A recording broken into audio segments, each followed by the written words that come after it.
Everyone chose destruction.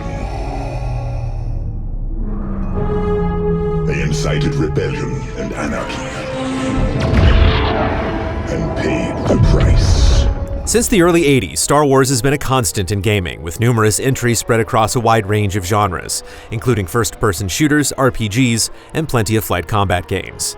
The newest entry, Star Wars Squadrons, takes inspiration from classics like X-Wing vs. TIE Fighter and focuses on delivering exciting flight-based combat. It's a smaller yet focused experience, and the dogfighting is intense.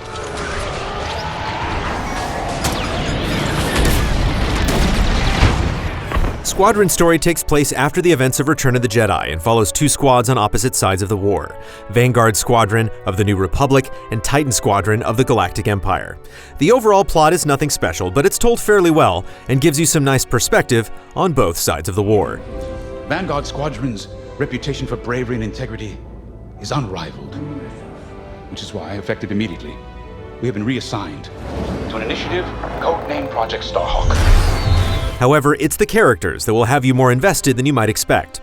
Between missions, you spend time at each faction's hangar talking to your squad mates, and these interactions are handled surprisingly well.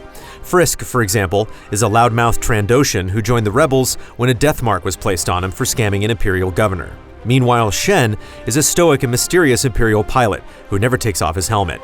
By no means are they the deepest characters, but they have enough going on that they entice you to learn more about them even after finishing the campaign. Finally, chance to get acquainted. Like I said, the name's Gunny. Stay sharp, keep your nose clean, and we'll be off to a good start. Squadrons is all about feeling like a starfighter pilot. You can play the entire game normally and still have a good time, but it's clear that it was really built for VR. In VR, everything feels more natural and immersive. Being able to easily move your head around and track ships in the heat of battle is great, and the small details it enhances, like turning around to see your astromech buddy, are delightful, making you feel like you're actually in the cockpit. It also gives a great sense of scale that makes every encounter feel like a larger-than-life spectacle. By no means is it the end of the world if you don't have VR, but it's definitely the best way to play. What's wrong, Teresa? Can't hit something that ain't a helpless convoy? Squadron strikes a fine balance between arcadey action and in-depth flight sim. It's easy to hop in and shoot down some ships, but there's enough complexity to set good pilots apart from rookies, like properly managing your shields, engines, lasers, and throttle, as well as pulling off clutch maneuvers like a drift. They don't teach this at the academy! Each faction has access to 4 ships, including classics like the X-Wing and TIE Fighter, as well as newer designs like the U-Wing and TIE Reaper. Ships can also be customized with new parts like different cannon types and engines, as well as cosmetics like paint jobs, holograms, and figures for your dashboard. It's fairly standard, but it's still nice being able to tailor ships to your liking. If you need anything for that shiny starfighter of yours, just come to me, alright? I'll see you fixed up. The 7 to 9 hour campaign puts you in the shoes of 2 pilots on opposite sides of the war and has you switching between them throughout. The missions are good overall, with a few that differentiate themselves, like flying into a space station to blow it up or taking out cruisers, but it usually boils down to standard dogfights. While it's still fun to get into scuffles with other ships, a little more mission variety would have really helped to keep things fresh. Quick! The bed is closing! Go, go, go! If you're looking to put your skills to the test, there are also additional medals you can collect by performing specific tasks and missions, like finishing a level in a set amount of time or destroying certain targets. It's also worth mentioning that the entire game takes place in space, so if you were looking forward to flying through some iconic planets closer to the ground, you're out of luck. It would have been nice to have a few levels on planets, but the campaign is still entertaining as is. Excellent. Your eye on fire is working. Along with the single-player campaign, there are 2 5v5 multiplayer modes, Dogfight and Fleet Battles. Dogfight is more basic, where 2 teams duke it out with starfighters, and whoever racks up the most points wins. Fleet Battle, on the other hand, is a multi-staged, objective-based showdown, where each team rallies to take down the other's flagship.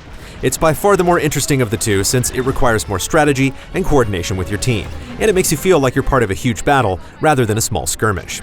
It's the only ranked mode in the game, so if you're looking for some competition, it's the way to go. Squadrons multiplayer also supports crossplay, so you can match up with anyone regardless of which platform they're on.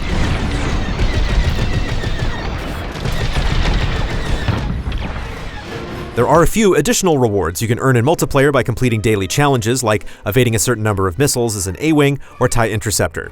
Likewise, operation challenges change up every 8 weeks with unique rewards, like new helmets for your pilots. Teaming up with your friends and battling it out with other players is a lot of fun, and the rewards are nice incentives to keep playing. The moment-to-moment gameplay of multiplayer is a good time, but it is a little disappointing that there are only 2 modes, and only one is ranked. While Squadrons may not be the most ambitious in scope, it does a great job of making you feel like a pilot in the Star Wars universe. Soaring through space and blasting ships is a lot of fun, and its implementation of VR is so good, it feels mandatory now for future Star Wars flight games. More variety would go a long way, but at least it comes in a little cheaper at $40. Squadrons is easily one of the best Star Wars games to support VR, and it's a solid choice all around. You're good now, Titan 1. Corvette eliminated. Good work. Imperial Raider deployed. Now take out those frigates. Easy Allies reviews are made possible by generous viewers just like you. If you like what you see, check out patreon.com/EasyAllies to help us make more. This month, we're throwing a patron party. Head to our Patreon between October 19th to the 24th for extra videos and bonus rewards.